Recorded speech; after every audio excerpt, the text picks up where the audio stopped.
Oke, selamat datang. Hari ini kita bakal melakukan sesuatu yang sedikit berbeda. Kita nggak akan belajar menghitung. Justru sebaliknya, kita akan jadi semacam pengacara dan hakim buat menyelidiki hukum-hukum tersembunyi yang sebenarnya mengatur seluruh alam semesta matematika. Jadi, lupakan dulu angka, yuk kita ngomongin soal aturan mainnya. Pernah nggak sih Anda ngerasa kalau matematika itu kayak seorang diktator, penuh dengan aturan yang kaku banget? Jangan pernah bagi dengan nol. Atau, awas, kalau dikali bilangan negatif, tandanya harus dibalik. Perintah-perintah ini tuh seringkali rasanya seenaknya sendiri ya kan? Seolah-olah kita cuma disuruh patuh aja, tanpa boleh bertanya kenapa. Nah, pertanyaannya sekarang, apa aturan-aturan ini emang beneran dibikin seenaknya? Atau jangan-jangan ada semacam konstitusi tak terlihat yang mengatur semuanya dari balik layar? Yuk kita selidiki bareng-bareng. Perasaan ini wajar banget kok. Kita seringnya diajarin buat menghafal prosedur, bukan memahami sistemnya. Tapi, di balik semua prosedur itu, ada sebuah cerita yang jauh lebih dalam tentang gimana sebuah sistem logika yang luar biasa ini dibangun dari nol. Nah, disinilah kita coba putar balik cara pandang kita. Lupakan sejenak matematika sebagai ilmu hitung. Untuk beberapa menit ke depan, mari kita lihat matematika sebagai sebuah sistem hukum yang super presisi yang dibuat khusus untuk para simbol. Ini dia jantungnya. Sebelum matematika peduli soal dunia nyata, gerak, atau perubahan, ia membangun sebuah fondasi yang kita sebut lapisan A. Dan fokusnya itu unik banget, bukan berapa hasilnya, tapi apakah langkah ini diizinkan secara hukum. Jadi ini semua tentang legalitas simbol, bukan sekedar soal perhitungan. Coba bayangin deh, lapisan A ini kayak fondasi super kokoh buat gedung pencakar langit.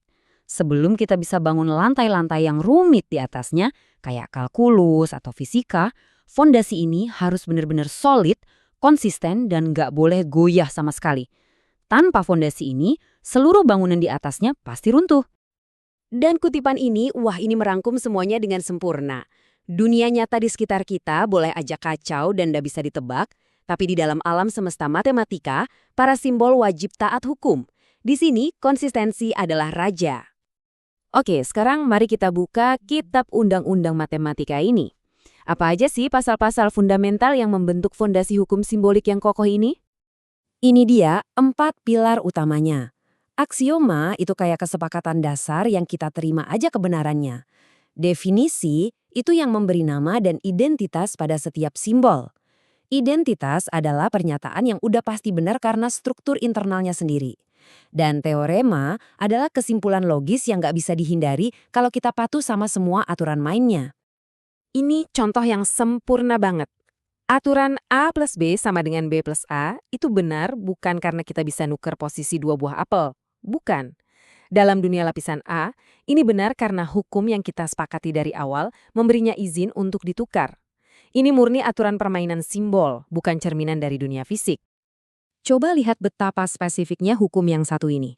Tanda pertidaksamaan yang notabene adalah sebuah relasi simbolik, perilakunya bisa berubah tergantung kondisi tertentu. Ini bukan aturan yang kira-kira, tapi benar-benar presisi. Kayak klausul dalam sebuah kontrak hukum. Jika C adalah bilangan negatif, maka tanda wajib dibalik. Titik. Hal yang sama persis berlaku untuk nilai mutlak. Definisi yang kita lihat ini bukanlah sebuah saran atau rekomendasi, melainkan hukum yang mengikat dan nggak bisa ditawar-tawar. Perilaku simbol X ini sepenuhnya ditentukan oleh aturan yang udah ditetapkan, tanpa ada pengecualian. Oke, kita udah berhasil membangun fondasi hukum yang super kokoh.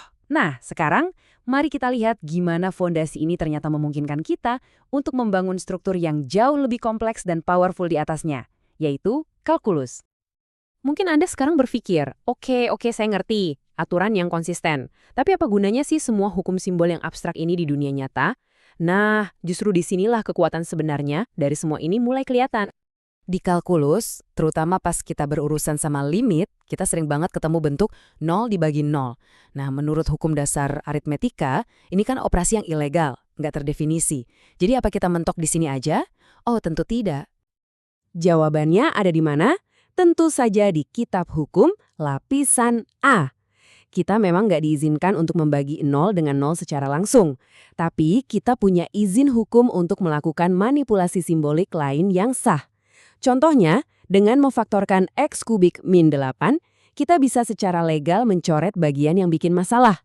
Ini bukan trik sulap. Ini adalah penerapan hukum aljabar yang sah, yang memungkinkan kita menemukan jawaban yang valid.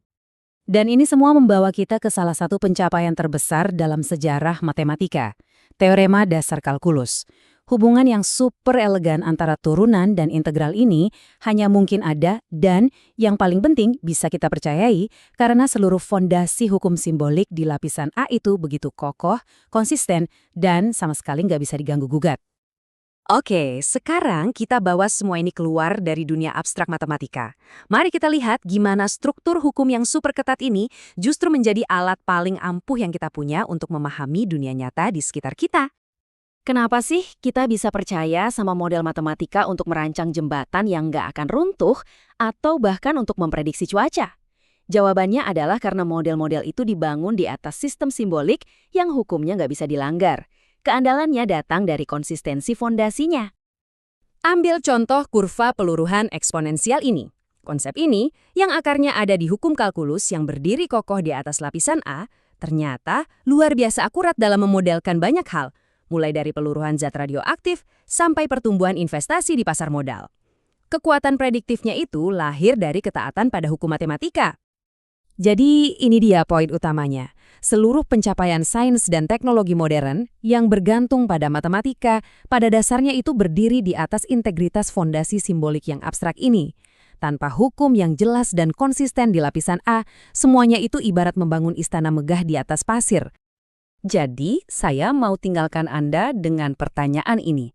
Lain kali Anda menyelesaikan sebuah persamaan aljabar, apakah Anda hanya sedang memindah-mindahkan angka, atau Anda sebenarnya sedang menegakkan hukum?